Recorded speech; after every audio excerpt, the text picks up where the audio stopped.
Alright, so let's look at a couple of the different reading examples that we can see here. So, this is, I think, reading example 2 from chapter 46. Let's just talk through some of the different grammar here, and apologies with the pad I'm using here. I need to practice using a pad more, so if it's a little sloppy, I'm sure I'll get better as we practice this. Alright, so reading number 1. Niger et brocus Kyriali suo salutem dicet. Optamus frater, id quod agis. Felicissimum sit, erit autem, cum et votis nostris conveniat, hoc pro te precari et tusis dignissimus. Optamus, Domine frater, te bene volere. So if we look through this, we can start marking out immediately a couple things. So the first sentence, easy enough. We've seen this 1,000 million times here. So we can bracket out that clause really simply. Right, we have our main verb here. We have our two subjects, niger et brocus, and we have our direct object, salutem. Double underline it there. Alright, so niger et brocus, they say hello to their cerealis. That's easy enough. Moving on to the next one. Optamus frater. So once again, frater, these lovely vocatives hiding out.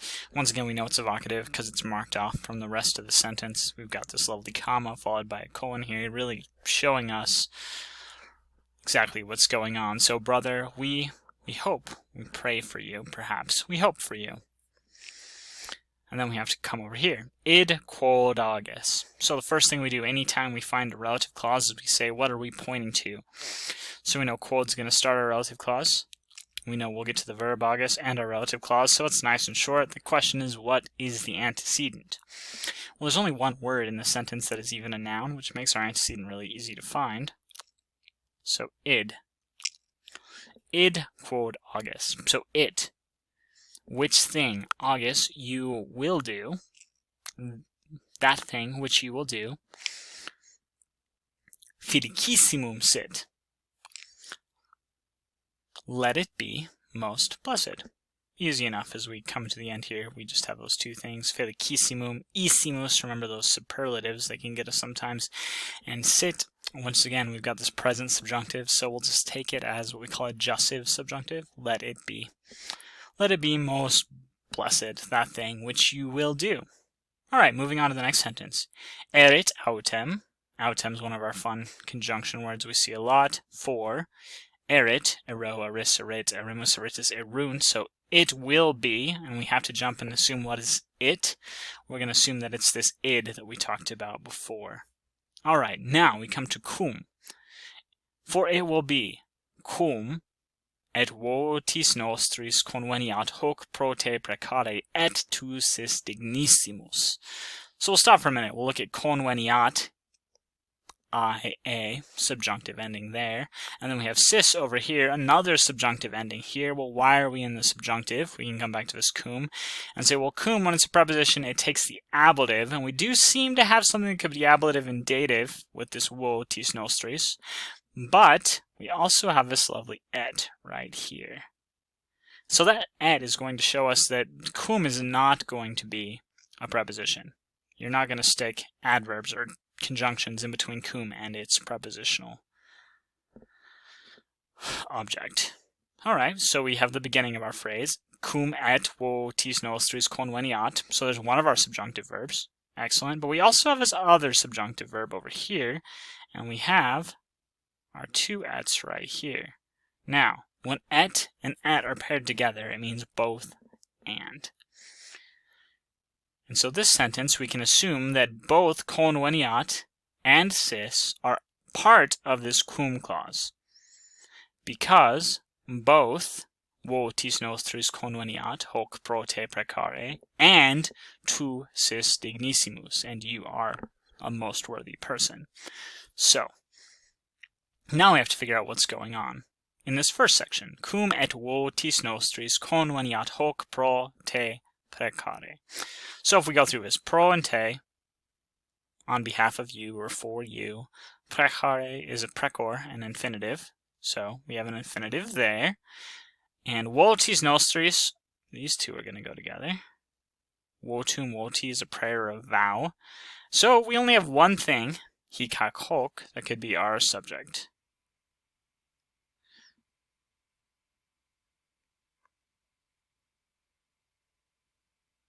And then we have our lovely second sets of clauses right here. So, cum et votis nostris conveniat hoc pro te precare. So let's work through this. Because both this thing, conveniat, agrees, and it agrees to something, to our vows to pray, precare, precor, on account of you. So once again, because both this thing agrees to our vows to pray for you, and you, tu, sis, are the most worthy person. So let's work through our sentences again. Erit autem, for it will be, right? That thing which you do will be most blessed. Let it be most blessed, for it will be, because this thing agrees both to our vows to pray for you, and you are a most worthy person.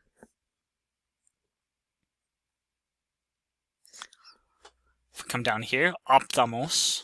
So once again, we have another verb. Domine frater. These two are going to go together as vocatives, and once again, it's set off from the rest of the sentence by these two lovely commas.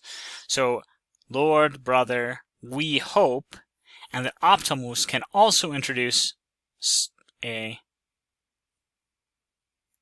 statement in indirect discourse, which is why we have our infinitive here.